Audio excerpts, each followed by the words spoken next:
भारतानं पाकिस्तानला नवीन असा दणका दिलेला आहे। पाकिस्तानकडून कोणत्याही प्रकारच्या मालाची आयात होणार नाही असे आदेश केंद्र सरकारने काढले आहेत। पहलगाम हल्ल्याच्या नंतर भारतानं घेतलेला हा सगळ्यात मोठा निर्णय आहे।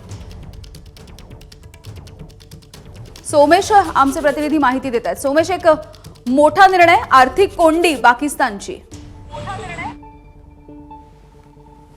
नक्कीच यामिनी, आपण पाहिलं असेल की ज्यावेळी पहलगामचा हल्ला झाला त्यानंतर 2 दिवसांनी संपूर्ण देशभरामध्ये व्यापाऱ्यांकडून बंद पुकारण्यात आला होता आणि त्यावेळी व्यापाऱ्यांनीच आम्ही पाकिस्तानसोबत व्यापार करणार नाही किंवा व्यापारापेक्षा देश महत्त्वाचा असं एक वातावरण भारतातल्या उद्योग जगतात तयार करण्यात आलं होतं। आणि त्यानंतर आता आपण पाहतोय की भारताने डायरेक्ट इनडायरेक्ट स्वरूपाचे एक्सपोर्ट इम्पोर्ट पूर्णपणे बंद केलेले आहेत। म्हणजे इनडायरेक्ट इम्पोर्टमध्ये जो थेट पाकिस्तानातून तयार झालेला माल किंवा पाकिस्ताननी पाठवलेला माल नसेल, परंतु पाकिस्तान हा देश ज्या कुठल्या व्यापारामध्ये मध्यस्थ म्हणून भूमिका बजावत असेल, मग त्यामध्ये भारताचा अफगाणिस्तानसोबतचा व्यापार आहे किंवा भारताचा काही मध्यपूर्वेतील देशांसोबतचा व्यापार आहे, तर या देशांमधील जो व्यापार आहे त्या व्यापाऱ्यांसोबत जर मध्यस्थाची भूमिका पाकिस्तानच्या कुठल्या उद्योजकांची असेल तर तो व्यापारसुद्धा आता भारताने पूर्णपणे बंद करण्याचा निर्णय घेतला। त्यामुळे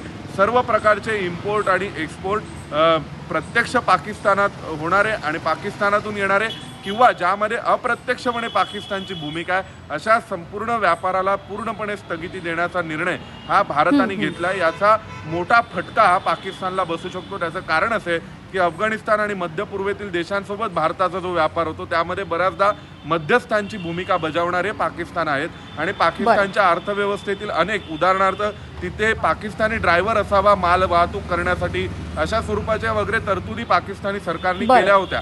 त्यामुळे या संपूर्ण अर्थव्यवस्थेवर पाकिस्तानच्या याचा मोठा फटका बसू शकतो। अगदी अगदी सोमेश, धन्यवाद माहितीसाठी।